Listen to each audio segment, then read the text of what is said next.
श्री सूरदास जी महाराज, ये बड़े अद्भुत महाभागवत है और इनकी श्रीनाथ जी में श्रृंगार शोभा का वर्णन करने की सेवा थी। श्री सूरदास जी का प्रादुर्भाव विक्रम संवत 1535 वैशाख शुक्ला मंगलवार को दिल्ली के समीप सिही ग्राम में हुआ था। सिही ग्राम जहां जन्मेजय जी ने सर्पेष्टि यज्ञ की थी, उस स्थान का नाम सिही ग्राम। वहीं श्री सूरदास जी का प्रादुर्भाव, जैसे प्रभु पधारे वैसे उनके सखा भी पधारे। प्रभु श्रीनाथ जी के ये सब निजी परिकर हैं, अष्ट सखा के स्वरूप में ये महापुरुष जन जो थे वो पधारे। श्री सूरदास जी अकिंचन सारस्वत ब्राह्मण कुल में जन्म लिए, बहुत ही गरीब ब्राह्मण कुल। कोई कोई जो ये कहते हैं कि रुणकता नामक ग्राम में सूरदास जी का जन्म हुआ, वो ठीक बात नहीं है। सूरदास जी रुणकता ग्राम के पास गौ घाट पर बाद में लौट, जब वहां से आए तो यहाँ कुछ दिन रहे, तो जो लोग नहीं जानते वो ये कह देते हैं कि सूरदास जी का जन्म रुणकता ग्राम में हुआ। ऐसा नहीं था। और सूरदास जी जन्म से अंधे थे, अंधे ही जन्मे थे। पिता माता, जब कोई बालक होता है तो हर्ष होता है, लेकिन जब ये प्रकट हुई तो उदासी हुई। जब देखा बालक के नेत्र नहीं तो किसी को हर्ष नहीं हुआ। देखो, संसार का बड़ा विचित्र स्वरूप है। जन्मांध बालक को देखकर सब उदासीन रहने लगे, कोई प्यार न करता सूरदास जी से। माता पिता परिवार का कोई नहीं, जहां पढ़े पढ़े, कभी माता को मन आया तो भले गोद में ले ले, कोई प्यार नहीं करता। श्री सूरदास जी को जब शुद्ध आई तो देखते थे कि कोई उनके समीप नहीं बैठता, तो देखते थे, क्या देखते थे, अंतर की वृत्ति से अनुभव करते कि ना माता दुलार करती, ना पिता, ना कोई भी ग्राम का, ना कोई परिवार का। भगवत प्रेरणा से बाल्यावस्था में ही इनके हृदय में दिव्य ज्ञान था। उसी समय छोटी अवस्था में ही उन्होंने एक पद गाया, स्वार्थ मीत सकल जग माही, स्वार्थ मीत सकल जग माही। ये संसार का स्वरूप है। सच्ची मान लीजिए, सच्ची मान लीजिए, आप इनके काम लायक हैं इसलिए प्यार कर रहे हैं, नहीं कोई प्यार नहीं कर रहा, मान लीजिए। बोले क्यों बार बार कहते हो मान लीजिए? नहीं, बाद में पछताना पड़ेगा। अंत ही तो ही तजेंगे पामर, तू न तजय बहीते, मन पछतई है और शर्मी। इतना पिता स्वार्थी कि कभी गोद में नहीं लिया सूरदास जी को, कभी दुलार नहीं किया, कभी माता ने प्यार नहीं किया, कभी कोई पास नहीं बैठता। अब आप विचार कीजिए, सब उपेक्षा। अच्छा, इस उपेक्षा का लाभ हुआ सूरदास जी को। हर समय बस एक बात हुई कि मुझ अंधे का तो एक ही सहारा है, श्री कृष्ण, श्री कृष्ण, श्री कृष्ण, श्री कृष्ण। यह है कृपा। हम तो चाहते हैं सबके ऊपर ऐसी कृपा हो सबके ऊपर ऐसी। अरे वो आंख से अंधे थे, अब तो दिमाग से अंधे हैं। जो हमें प्यार नहीं कर रहे हैं उनको भी कहते हैं कि हमें प्यार कर रहे हो, अपना जीवन हम व्यर्थ में नष्ट कर रहे हैं। अब उनके हृदय में बार बार निकलने लगा, हा कृष्ण, हा कृष्ण। ये बहुत कृपा है। भगवान ऐसी कृपा करे, सब जगह से ठोकर मिले, तुम्हें सब जगह अपमान मिले, सब तुम्हें छोड़ दे, फिर सबका मालिका के हाथ मिला ले। सच्ची बात है। सुनेरी मैंने निर्बल के बलराम, जिसका कोई नहीं होता मेरा ठाकुर उसको दुलार करता है।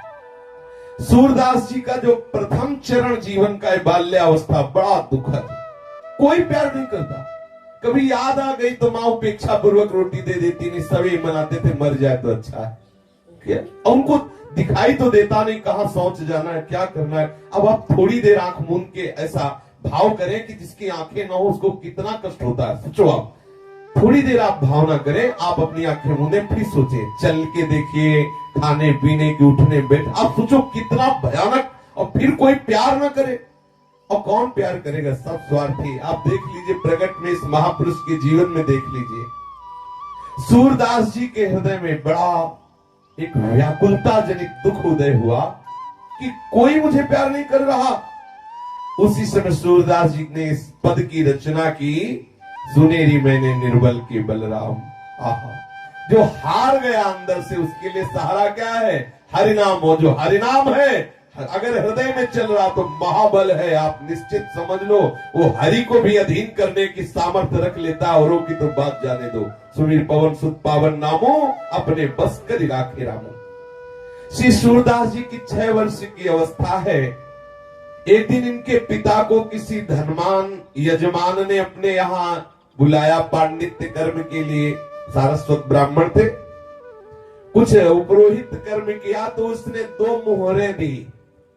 बड़े प्रसन्न हुए, आए और समस्त परिवार से कहा कि भाई आज तो हमारे भाग्य खुल गए। सूरदास जी के पिताजी ने आज जजमान ने 2 मोहरें दी है और अब महीनों के लिए खूब खाने पीने के लिए हो गया। 2 मोहरें मिली हैं। बहुत सुंदर कपड़े में उसे लपेट करके ताक में रख दिया। अब संयोग की बात की रात में चूहा घुस गया और ताक में कपड़े में लपटी जो 2 मोहरें थी वो ले गया और छत में अपने बिल में रख दिया जाके। जब प्रातः कालीन पिताजी सूरदास जी के गए और ताक में देखा तो कपड़ा नहीं, मोहरे नहीं, बड़े दुखी हुए। अब तो छाती पीट पीट के रोना शुरू कर दिया। अब सूरदास जी ये सुन रहे हैं। सूरदास जी ने पिता को समझा, क्यों विलाप कर रहे हो? कृष्ण नाम से बढ़कर कोई मोहरे होती है क्या? अब तो सब का सब रोज सूरदास जी के ऊपर उतर गया। उनकी माता, उनके पिता कही, तू अभागा, जब से जन्मा तब से हमारे घर में विपत्ति ही विपत्ति है। ना तू भागता है ना तू मरता है, ऊपर से हमें समझा रहा है।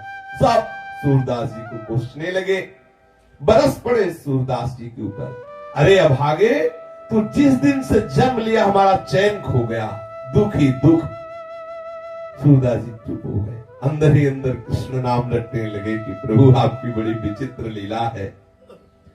सूरदास जी जब देखा कि सब गाली वाली दे के शांत है तो बोले, देखो आप इतना मोहरों से प्रेम करते हो, अगर मैं आपकी मोहरे बता दूं कहां है तो बोले तुमने चुराई? बोले नहीं नहीं चुराई नहीं, लेकिन मुझे पता है। तो बोले जब चुराई नहीं तो तुझे पता कैसे? बोले मुझे दिखा रहे हैं।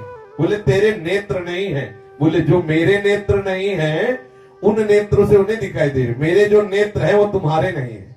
मैं उन नेत्रों से देख के बता रहा हूं, पर एक शर्त है, हम आपकी मोहरे बता देंगे जहां छुपी हुई है, पर फिर हम घर से निकलेंगे तो आप हमें रोकोगे नहीं। वो ऐसे ही उनसे प्यार नहीं कर रहे थे कोई।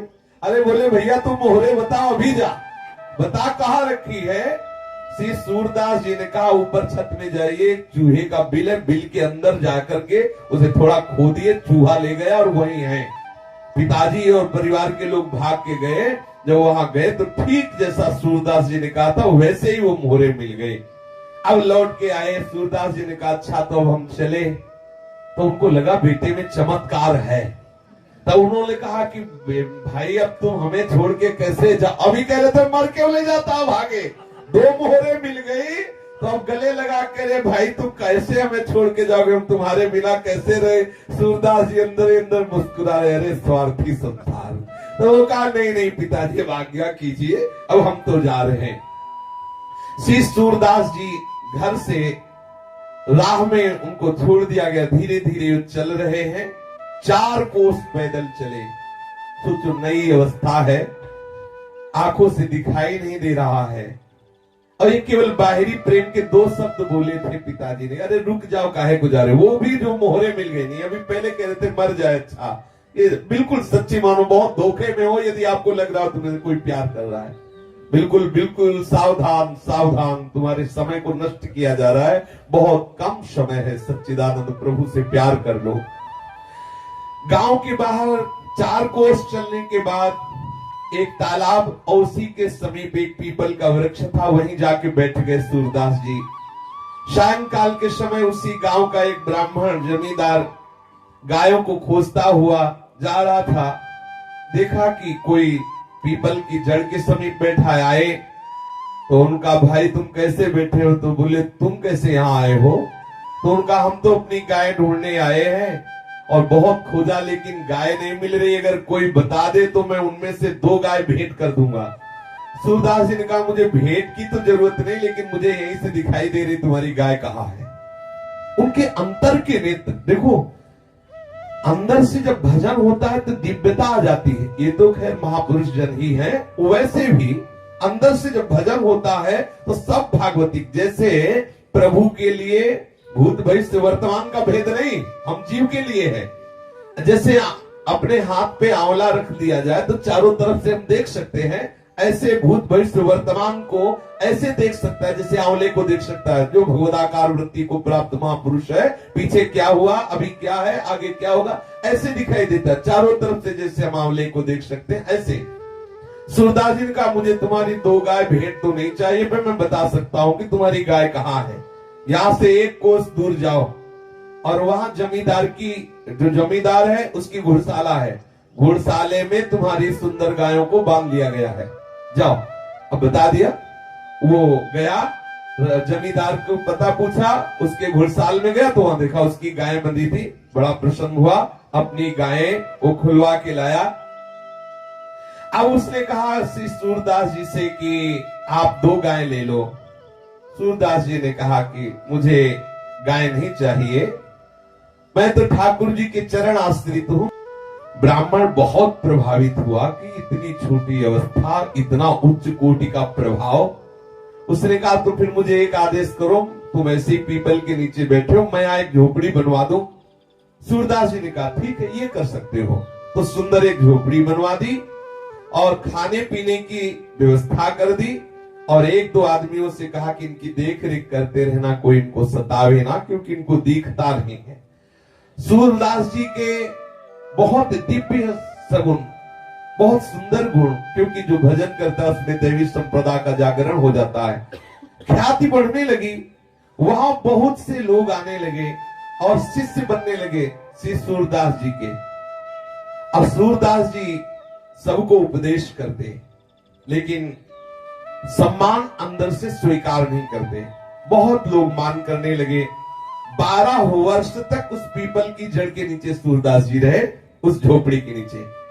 एक दिन रात्रि में सहसा सूरदास जी के मन में विचार आया था कि आए थे हरिभजनन को औटेला के पास, यहाँ तो बहुत लोग शिष्य बन गए, बहुत भीड़ हो गई, हमारा एकांत भंग हो रहा है, अब मुझे हटना चाहिए यहाँ से। हमारी मूढ़ता देखो, मैं इसमें सुख मान रहा हूं, मैं अपने लक्ष्य को भूल गया, सब कुछ त्याग करके एक वस्त्र शरीर में धारण करके वहां से चल पड़े। बिना विश्राम किए पूछते हुए फिर विश्राम घाट में आए, मथुरा में विश्राम घाट में, और यहाँ कुछ दिन घाट में रुके रहे। फिर यहाँ से रुनकता ग्राम के निकट यमुना घाट पर पहुंचे, जिसे गौ घाट कहते, वहां रहने लगे। सूरदास जी का बड़ा ही सुंदर गला था, गान करने में बहुत ही सुंदर स्वर था, और विचार शक्ति बहुत तीव्र थी, भगवत भक्ति महान। इन सब सद्गुणों से गौ घाट में भी भीड़ लगने लगी। गौ घाट में भी ब्रजवासी जन और बाहर के लोग आकर के इनके सामने बैठते, भगवत चर्चा करते। बहुत तो शिष्य हो गए। ये जन समाज में स्वामी जी के नाम से जाने लगे, स्वामी सूरदास जी। जिन दिनों श्री सूर स्वामी गौ घाट पर अपना निवास बनाए हुए थे, उसी काल में श्रीमद वल्लभाचार्य जी महाप्रभु भक्ति मार्ग की अद्भुत प्रकाश को फैला रहे थे। दक्षिण के शास्त्रार्थ में विजय के कारण सभी उनके लोहा मानते थे। संवत 1567 में श्री वल्लभाचार्य जी जब अपने बहुत से सेवकों को साथ लिए हुए प्रयाग के पास एक स्थान है, वहां से ब्रज आ रहे थे, तब श्री महाप्रभु का गौ घाट में पड़ाव पड़ा। सब लोग श्री यमुना स्नान करके नित्य कृत्य से निवृत्त होकर के रसोई बनाने में लगे। एक सेवक ने सूरदास जी को वृत्तांत सुनाया कि कोई बहुत बड़े महापुरुष पधारे हुए हैं गौ घाट में ही, शायद उनका नाम श्रीमद वल्लभाचार्य जी है, ऐसा बताया। सूरदास जी बोले, मेरे हृदय में कुछ हो रहा है, ऐसा लग रहा है कि मैं जिनकी खोज कर रहा था वो आ गए, मुझे उनसे मिलाया जाए। सुखपूर्वक जब विराजमान हो आचार्य चरण, तो मुझे बताया जाए, सावकाश मिलने पर मैं उनके सामने जाकर के प्रणाम करना चाहता हूं। एक सेवक ने ऐसा ही किया। जब देखा कि आचार्य चरण आराम से विराजमान है, सूरदास जी से कहा कि अब बहुत बढ़िया अवसर है, शीघ्र चलिए। सूरदास जी सेवक के साथ गए। श्री आचार्य चरण आसन पर विराजमान थे। सूरदास जी ने अपने हाथ उठाए ऊपर और साष्टांग आचार्य चरणों में प्रणाम किया, बैठ गए दैन्यता से। आचार्य चरण ने कहा, मैंने सुना है तुम भगवान का यश गाते हो, सुनाओ, कोई पद सुनाओ। तो श्री सूरदास जी ने सुनाया, हरि हो सब पति तन को नायक, हरि हो सब पति तन को नायक।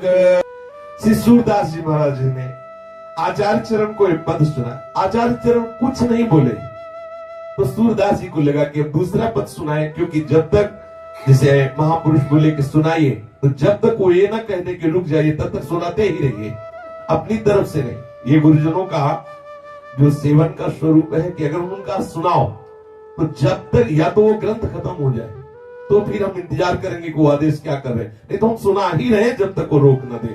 अगला पद सुनाना प्रारंभ किया सूरदास जी ने, प्रभु हो सब पति तन कोटि को, प्रभु हो सब पति तन कोटि को। अब आचार्य चरण बोले। श्री वल्लभाचार्य जी ने मुस्कुराते हुए कहा, तुम्हारा नाम सुना था कि सूर है। सूर माने होता है बलवान। ये घिघियाना कब बंद करोगे? ये होता है प्रेमी जनों की महिमा। उन्होंने सूर माने बलवान होता है। तुम्हारा नाम तो सूर है, ये घिघिया रहे हो, कब तक घिघियाते रहोगे? कब तक दीन बनकर ऐसे रोते रहोगे? अरे हरि की लीलाओं का गायन करो, घिघियाना बंद करो। श्री आचार्य चरण ने सूरदास जी से कहा।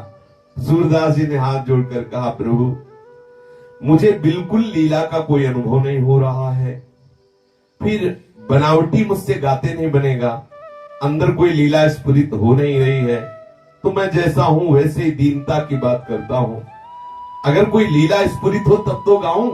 देखो महापुरुषों की कैसी करुणा बरसती है। श्री महाप्रभु जी ने कहा कि तुम्हारे अंदर दिव्य दृष्टि का संयोग है, चिंता मत करो, अभी खुल जाएगी। जाओ यमुना स्नान करके आओ। चाबी है आचार्यों के पास। वो तो नरवाहन प्रभु निहार लोचन भरे घोषनार, घोर पापाचरण करने वाले को भी प्रभु निहार लोचन भरे घोषनार, नख सिख सौंदर्य काम दुख निकंदिनी। आहा, वो चाहे तो घोर पापात्मा को एक सेकंड में निकुंज के दिव्य लीला विलास में प्रवेश करा दे, सामर्थ्य आचार्यों में।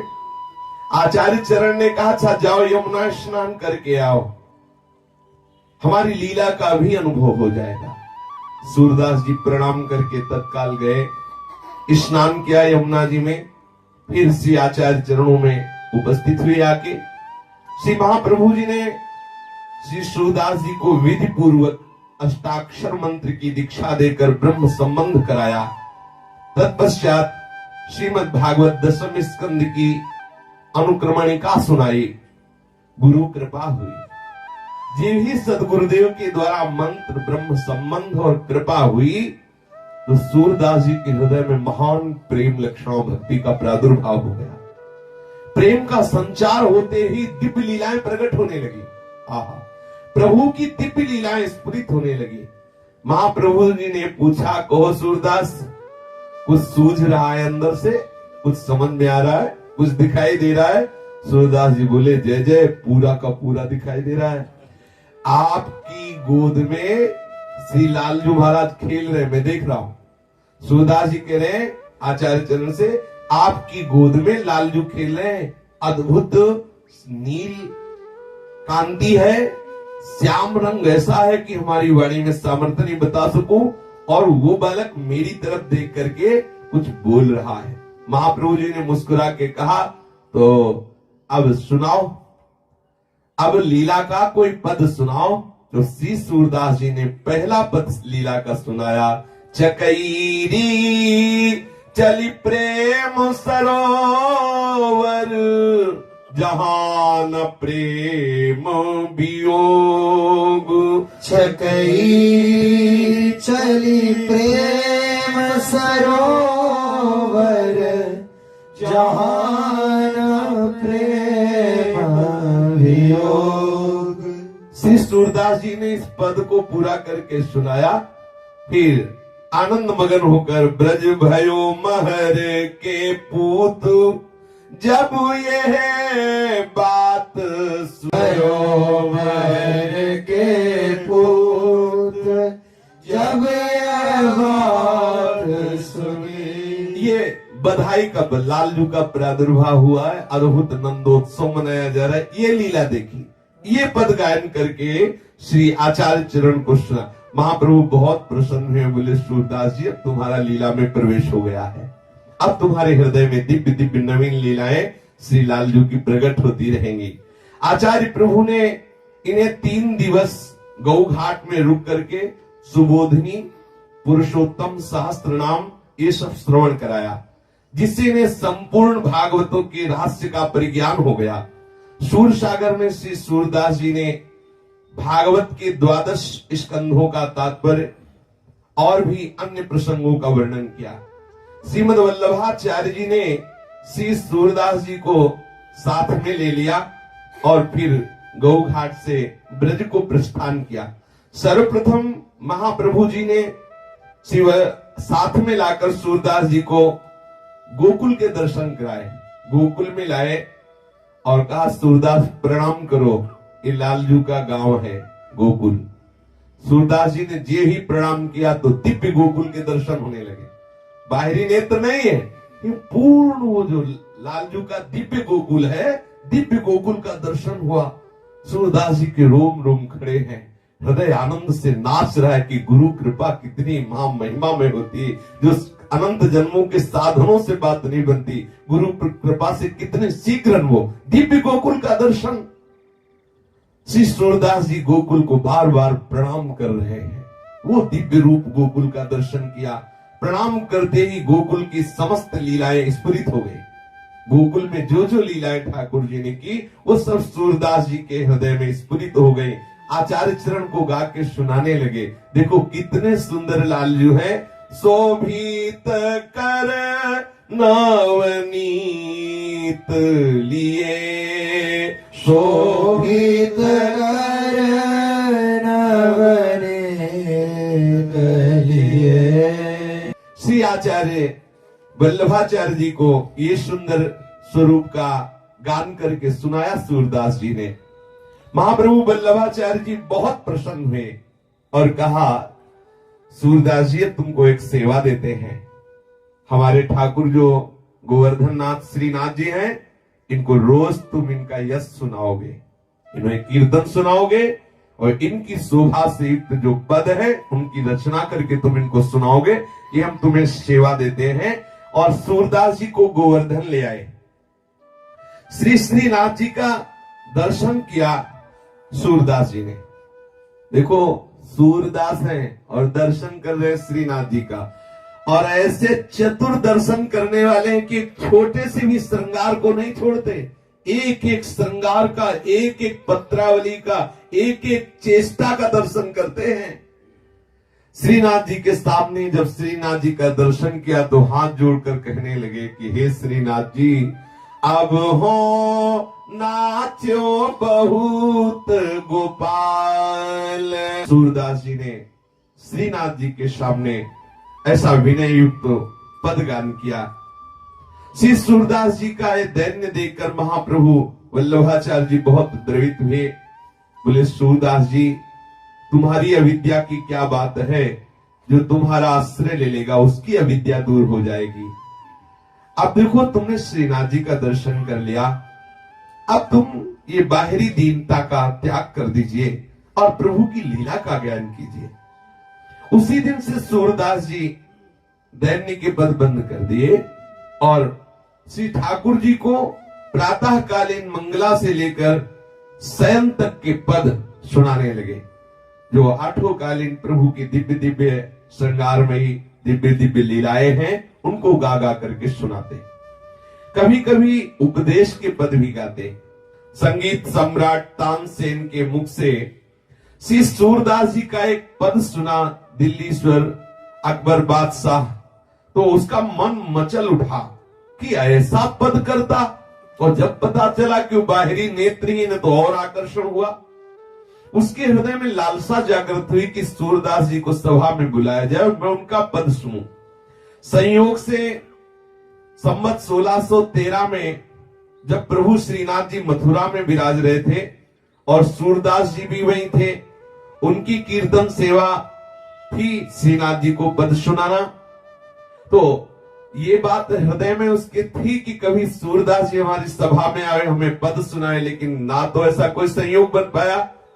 तो दिल्ली का जो बादशाह अकबर था, यात्रा के प्रसंग में मथुरा आया हुआ था, और जब उसको पता चला कि सूरदास जी यहीं मथुरा में है, तो उसने बड़े आदर के साथ इनको बुलवाया और पद सुनने का अनुरोध किया।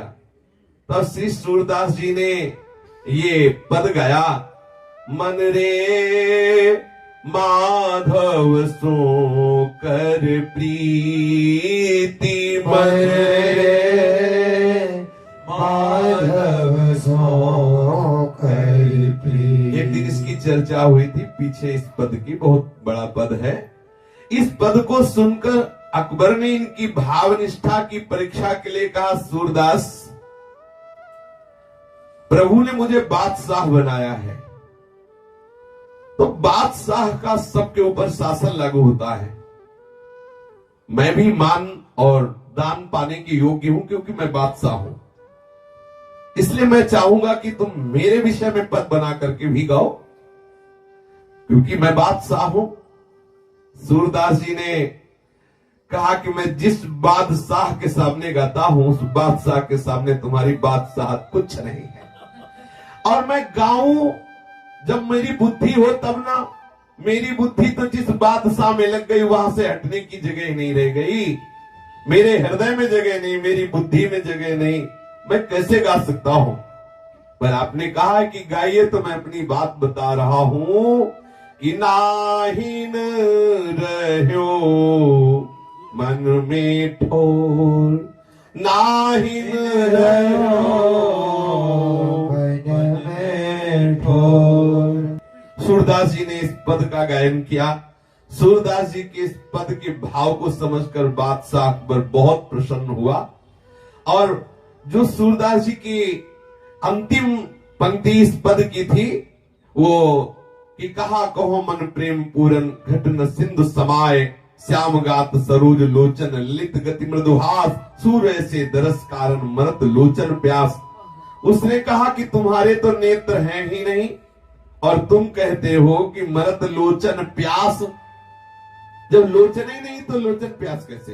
बादशाह अकबर ने कहा कि कहा कहो मन प्रेम पूरन, घट न सिंधु समाये, श्याम गात सरोज लोचन, ललित गति मृदुहास, सूर्य से दरस कारण मरत लोचन प्यास। पहली बात तो यह है कि संपूर्ण प्रेमानंद हृदय में समा नहीं रहा है। समझने वाले के लिए है ये कैसी महामहिमा स्थिति है सूरदास जी की। फिर कह रहे हैं कि ऐसे महामहिमा में रूप के लिए मेरे नेत्र प्यासे हैं। और पहले कह रहे कि समा नहीं रहा, हर समय प्रेमानंद छाया हुआ है, हर समय श्री कृष्ण का रूप हमारे हृदय में, हमारे मन में, बुद्धि में, चित्त में, अहम में, इंद्रियों में समा गया है। लेकिन अकबर जितना पकड़ पाया, उसने केवल इतना ही पकड़ पाया कि आपके नेत्र नहीं तो लोचन कैसे प्यासे हो सकते हैं रूप के। ऐसा अकबर ने प्रश्न किया कि मरद लोचन प्यास, जब नेत्र ही नहीं तो ये प्यास कैसी। बादशाह ने सूरदास जी से जब ये जिज्ञासा की, नेत्र तो सबके हैं। सूरदास जी ने कहा नेत्र तो सबके हैं, परंतु जिनसे भगवत दर्शन होते वो नेत्र नहीं है। तुम्हें हमारे वो नेत्र नहीं दिखाई दे रहे जिससे संसार दिखता है, लेकिन जिससे ठाकुर दिखते वो नेत्र हमारे हैं, तुम्हारे नहीं है। बादशाह से कहा कि तुम्हारे जो नेत्र हैं उनसे संसार देखा जाता है, हमारे जो नेत्र हैं उनसे श्याम सुंदर देखे जाते हैं। संसार देखने वाले नेत्रों से मैं अंधा हूं, लेकिन भगवान जिनसे दर्शन देते हैं वो नेत्र हमारे अंदर है। तुम संसार देखने वाले नेत्र वाले, लेकिन जिन नेत्रों से प्रभु के दर्शन होते हैं उससे तुम अंधे हो। असली अंधा तो वही जिसे प्रभु ले दिखाई दे रहे हैं। अब जब तुम्हारे अंदर वो नेत्र ही नहीं तो प्यास कहां? और मेरे अंदर संसार के नेत्र नहीं, इसलिए संसार की प्यास नहीं, लेकिन ठाकुर के दर्शन के नेत्र हैं, इसलिए वो नेत्र प्यासे दर्शन करते हुए भी। श्री सूरदास जी की बात सुन करके अकबर बहुत प्रसन्न हुआ, बड़ा आनंदित हुआ। अकबर ने सूरदास जी से हाथ जोड़कर कहा, मेरी कुछ भेंट स्वीकार कर लो। मैं कई गांवों की जागीर आपके नाम लिख देता हूं, मैं बहुत सी जमींदारी आपके नाम कर देता हूं। तो श्रीनाथ जी की सेवा में मगन रहने वाले सूरदास जी ने कहा, मुझे जो जागीर मिली तू सोच भी नहीं सकता। अकबर बादशाह से कहा कि तुम्हें लग रहा है कि सूरदास जी के पास ये जागीर नहीं, लेकिन मुझे जो जागीर मिली मुझे तरस आती कि तेरे पास वो जागीर नहीं है। ये है बादशाहों के बादशाह, जिनको प्रभु के चरणारविंद का बल मिल गया है, जिनको प्रभु के नाम का धन मिल गया है, उनके लिए बादशाह बेचारा है, बेचारा। ये वही समझता है जो इस प्रभु के अनुराग रंग में रंगे हुए हैं। नहीं चाहिए मुझे तुम्हारी जमींदारी, नहीं चाहिए जागीर। तुम 2-4 गांव की जागीर दे सकते हो, या हम अनंत ब्रह्मांडों के स्वामी के गुलाम हैं, अनंत ब्रह्मांडों के, जिनके रोमकूप में करोड़ करोड़ ब्रह्मांड वास करते हैं। मैं ऐसे बादशाह का सेवक हूं, तू तो एक मुल्क का बादशाह है, तू क्या दे सकता है? 2-4 गांव? आप सोचिए। श्री सूरदास जी के इस भाव को सुनकर, इस बात को सुनकर के झेप गया अकबर बादशाह, और वो भी भगवत चरणारविंद का स्मरण करने लगा। सूरदास जी श्रीनाथ जी के चरणों का स्मरण करते हुए वापस आ गए। ऐसी महा महिमा में स्थिति देख के जितना गोस्वामी परिकर था आचार्य चरण का, वो सब बहुत प्रभावित है कि सूरदास जी की इतनी प्रवीण बुद्धि है। तत्काल उसी लीला का गायन करने लगते हैं। चमत्कारी महात्मा है। परिवार के जो छोटे छोटे आचार्य परिकर के बच्चे भी थे, उन्होंने कहा कि बहुत चमत्कारी है, जैसा श्रृंगार किया जाता है तत्काल वही गा देते हैं जो ठाकुर का श्रृंगार किया जाता है। हूबहू बिल्कुल, जैसी पोशाक, जैसी किनारी, जैसी पत्रावली, जैसे रंग के पुष्प, और प्रकट में आंख नहीं है, सामने ठाकुर के बैठे और वैसे ही रचना करके पद की गादी। बड़ा आश्चर्य। आंख वाला भी धोखा कर सकता है वर्णन करने में, कोई चूक कर सकता है, लेकिन सूरदास जी से कोई चूक नहीं होती। कौन सी पत्रावली बनी है, एक लठ कहां विराजमान है, कौन सा छोटा आभूषण, सब वर्णन करते। श्री सूरदास जी की अपार महिमा को देख करके एक विनोद सूझा आचार्य परिकर को। श्री विठल नाथ जी से ये कहा गया कि आज इनको पोशाक ही मत धारण करवाओ ठाकुर को, और फिर लाओ श्री सूरदास जी को। आज देखते हैं क्यों कैसे वर्णन करते हैं। तो यद्यपि ये विनोद से ही है, क्योंकि सब परिकर जानते हैं कि ठाकुर जी का जो निरंतर चिंतन करते रहते हैं, उनके बाह्य नेत्र भले ना हो, लेकिन आंतरिक नेत्र निश्चित खुल जाते हैं, और उन्हीं नेत्रों से दर्शन होते हैं। निकसी कुंज ठाढ़े भये भुजा परस्पर अंश, श्री राधा वल्लभ मुख कमल निरखे नयन हरिवंश। तो गोसाई जी ने कहा कि पहले जो अभी श्रृंगार है, इस श्रृंगार रूप में लाते हैं सूरदास जी को, और फिर तत्काल वो श्रृंगार उतार देते हैं, सूरदास जी को दूर बैठाते हैं और बिल्कुल श्रृंगार नहीं, कोई वस्त्र नहीं, कोई पोशाक, फिर लाते हैं, फिर देखते हैं, क्योंकि पहले अभी श्रृंगार किया गया, पूर्ण श्रृंगारी, वो आके बैठे। अब वो क्या वर्णन करते हैं, और थोड़ी ही देर में वो जहां जाए तो पूरा श्रृंगार उतारा जाए, और फिर ठाकुर जी को ऐसे साफ, फिर अगर वो वर्णन करते तो देखो ये विनोद सुहाई दिया। श्री सूरदास जी को सामने लाए, सूरदास जी देख रहे हैं, कह रहे हैं अभी पोशाक धारण की बिल्कुल श्रृंगारित है।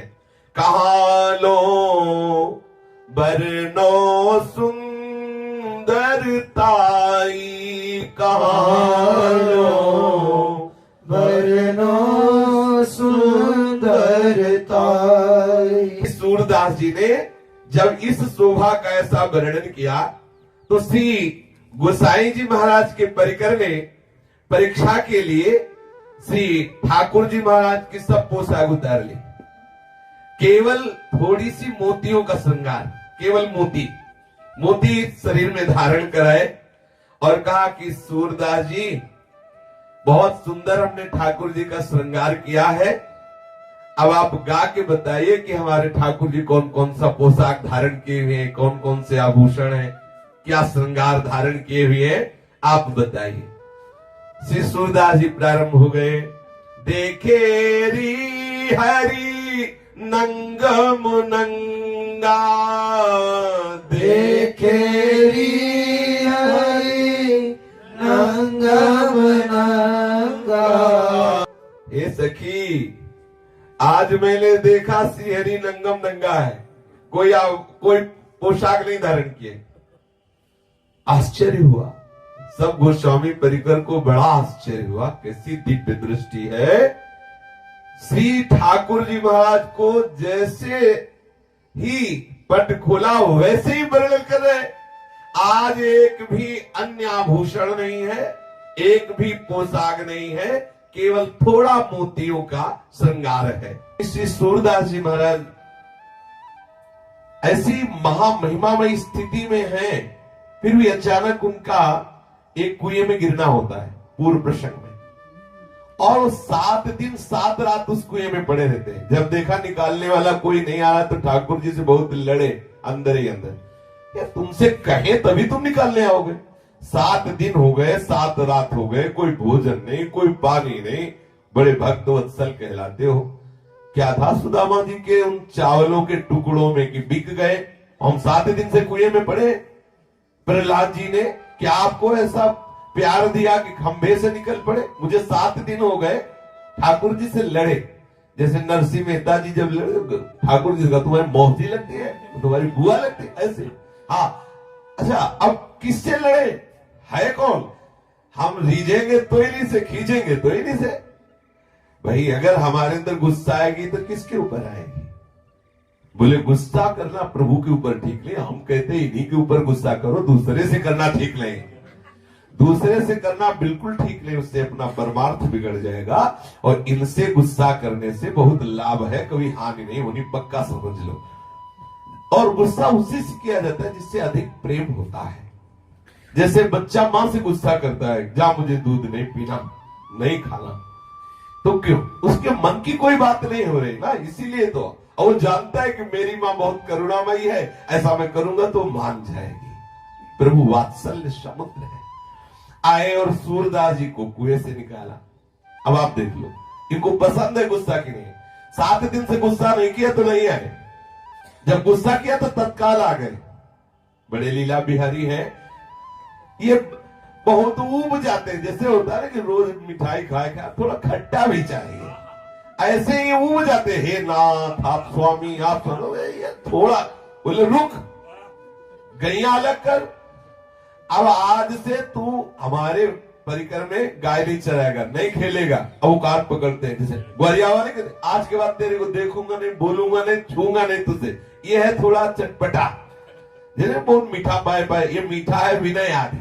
और जब कोई भक्त उनसे रूस जाता है, लेकिन रूस वही जाएगा जिसका पूर्ण आत्मसमर्पण है, उनके सिवा कोई है नहीं। वो रूसने में बहुत प्यार है, उसी प्यार को देखने के लिए ठाकुर जी इंतजार करते, थोड़ा रूसे, फिर वो देखते हो, फिर आ जाते हैं तत्काल। 7 दिन बाद जब श्री सूरदास जी को कुएं से बाहर किया, तो बाहर करके छोड़ के अलग हो गए, तब सूरदास जी को आज खटका पूरे जीवन में कि अगर मेरी बाह्य आंखें होती, अंदर से तो देखता ही हूं इनकी लीला, अगर बाह्य होती तो देखते कैसा रूप रख के आए हैं प्रकट में। लेकिन आज मेरी बाह्य आंखें नहीं है, बाह्य आंखों से अंधा हूं और देख नहीं पाया। अंदर से बहुत एक विशेष प्रकार का विरह प्रकट हुआ। मेरी आंखें होती तो मैं देखता मेरे लालन कौन सा रूप रख के आए और मुझे कुएं से बाहर किया। हमारी श्री जी ने कहा लालजू से कि अब नहीं चलेगा, अब तो तत्काल सूरदास जी को देख लो। अगर किसी पर विशिष्ट कृपा का जब अवसर आता है तो उसमें हमारी लाडली जी होती है। इसलिए हमारे माई श्यामा जी को राज अपने वृंदावन वासी छाती फुला के चलते हैं, हमारे माई श्यामा जी को, और ये फूली ही रहेगी। ऐसे काटना शुरू हो जाए ना तो भी ये फूली रहेगी। ये कोई ऐसे नहीं कि मिल रहा है तो फूली, नहीं मिला तो वो गैस निकल गई, ऐसी गैस नहीं है। हाँ, ये मोक्ष मिलने पर भी फूलन नहीं होती। हम जिस फूलन की बात कर रहे हैं ये फूलन मोक्ष मिलने पर भी नहीं होती, ये ठसक मोक्ष में भी नहीं है, ये आनंद, ये सुखानुभूति, ये महामहिमा में गर्व मोक्ष में भी नहीं है। हमारे माई श्यामा जी को कैसी लाडली जी हमारी कृपा। लालजू से कहा चलो सूरदास जी के पास चलो और हम दोनों मिलके उनको दर्शन देते हैं। लालजू ने कहा कि नहीं रहने दीजिए। लालजू ने कहा नहीं, तुम श्री जी ने कहा नहीं अभी चलते। गलबैया दिए नजदीक गए। अब सुना के लालजू सूरदास जी को महान सौभाग्य प्रदान करने के लिए कह रहे किशोरी जू इस अंधे के नजदीक मत जाना, क्योंकि अंधे की बहुत जोर की पकड़ होती है, आपके चरणों को पकड़ लेगा तो छोड़ेगा नहीं। मतलब लालजू अपने अमृत में वचन से सूरदास जी को संबोधित कर दिया कि सखा चूकना मत, प्यारी जू पधारी है कृपा करने के लिए। अब प्यारी जू आपके ऊपर महाप्रेम रस की वर्षा करने के लिए पधारी, चरण पकड़ ले। तो लाडली जू ने कहा हम तो जाएंगे नजदीक, बहुत प्यारी है। बोले हम तो जाए। अब सुंदर प्रेमामृत की वर्षा करने वाले नूपुरों को झनकारती हुई करुणामयी किशोरी सूरदास जी के सामने गई। श्री लालजू ने कहा कि प्यारी जू आप तो बिल्कुल सामने पहुंच गई और ये सूरदास पकड़ ही लेगा। संबोधन करेंगे सूरदास जी बिल्कुल सामने आ चुकी, लाडली जू पकड़। अब ऐसे नहीं कह रहे तो ऐसे कह रहे हैं कि प्यारी जू आप तो बिल्कुल सामने नजदीक पहुंच चुकी है, ये सूरदास पकड़ लेगा। तत्काल सूरदास जी ने प्यारी जू के अत्यंत प्रेमामृत समुद्र का प्रवाह करने वाले कोमल सी चरणारविंदों का स्पर्श किया। सत प्रेम सिंधु मकरंद रसोग धारा सारा नजस्मृता सर्वदास्विते। सच्ची मानिए अपार भाग्यशाली महामहिमाशाली वो है जिनको हमारी प्यारी जू के चरणों का आश्रय हो गया। मेरी लाडली जू, मेरी किशोरी जू। सब सत्संग का पूर्ण सार यही है, जिसने इन गोरे चरणारविंदों को अपना जीवन समर्पित कर दिया। सूरदास जी प्यारी जू के चरणों का स्पर्श प्राप्त करते ही विकल हो गए। अब श्री लालजू ने इशारा किया लाडली जू से कि लाडली जू ये तो भाव में डूब रहे, अब अपने श्री चरण आप हटा लीजिए। तो जे भी प्यारी जू ऐसे चरण हटाए तो श्री जी की ही इच्छा से सूरदास जी का हाथ श्री लाडली जू के श्री चरणों के नूपुर में एक पेच पे पड़ा और तत्काल वो पेच ढीला होके खुल गया और नूपुर हाथ में आ गए। श्री लाडली जू के श्री चरण का एक पैंजनी, एक नूपुर श्री सूरदास जी के हाथ में आया। अब श्री जी थोड़ा दूर हुए। श्री जी ने कहा कि सूरदास ये मेरे चरण का नूपुर है, मुझे दे दो। बोले आंखों से अंधा हूं, कैसे जानूं कि आपके ही श्री चरणों का नूपुर है। जब दूसरे श्री चरण में नूपुर देखूं और मिलान करूं कि आपके ही श्री चरणों का है तो मैं अपने हाथ से पहना दूंगा। मैं देखना चाहता हूं कि आपके ही श्री चरणों का है कि नहीं। लाडली लाल की तरफ देखी, लालजू लाडली की तरफ देखे, दोनों के इशारे में बात तय हो गई और लाडली जू ने जे ही श्री सूरदास जी के नेत्रों का स्पर्श किया उनके नेत्र खुल गए। देखा सामने प्रेम समुद्र का सार श्री हमारी लाडली जू। ओहो कैसी अद्भुत सौंदर्यता प्यारी जू की है। इसी सौंदर्यता में अखिल लोग चूड़ामणि श्री लालजू महाराज जिनके सौंदर्य को देखकर, लावण्य को देखकर करोड़ों काम मूर्छित हो जाते हैं, ऐसे लालजू जिन सौंदर्य समुद्र स्वामिनी में आ सकते हैं, उनकी सौंदर्यता का कैसे कोई वर्णन करे। जो को कोटि कलप लगी जीवे, कोटि रसना पावे, तऊ रुचिर बदनार बिंद की शोभा कहना। कैसे कोई प्यारी जू का सौंदर्य वर्णन करे। श्री लाडली जी के सौंदर्य को देख करके और लालजू के लावण्य को देख करके क्या दशा हुई होगी इस महापुरुष के हृदय में, कोई कैसे वाणी से वर्णन करे। विकल हो रहे सूरदास जी। प्रिया प्रीतम थोड़ी देर सूरदास जी के से आनंदमयी दशा का अवलोकन करके आह्लादित हो रहे हैं और सूरदास जी प्रिया प्रीतम की रूप माधुरी को देखकर छके जा रहे हैं। फिर प्रियाजू ने कहा कि सूरदास आज हमारी इच्छा है, तुम कुछ मांग लो, मांगो, तुम्हारी जो रुचि हो मांगो। सूरदास जी ने कहा कि मानो अंदर से कहा कि जिसके आप स्वामी हो उसे मांगना क्या बकाया रह जाता है, जिसके आप स्वामी हो। पर आपने आदेश किया मांगो तो आप हमें देंगी। लाडली जी ने कहा कि तुम्हें कोई संशय है कि आप मांगोगे और मैं दूंगी नहीं? ऐसा क्या है जो तुम मांगो हम देना? सूरदास जी ने कहा तो मुझे पुनः अंधा बना दो। लाडली जी जिन नेत्रों ने इस रूप को देखा अब वो नेत्र किसी और को न देखे, इसलिए मेरे नेत्र जैसे पहले थे वैसे ही कर दो। प्रिया प्रीतम विकल हो गए सूरदास जी की भावना को देखकर, इस प्यार को देखकर।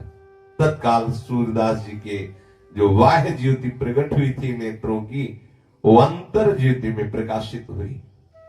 श्री सूरदास जी के सामने जिन प्रिया प्रीतम की अद्भुत दिव्य झांकी प्रकट हुई थी, उसी रूप में मगन होकर के सूरदास जी पराशौली चले।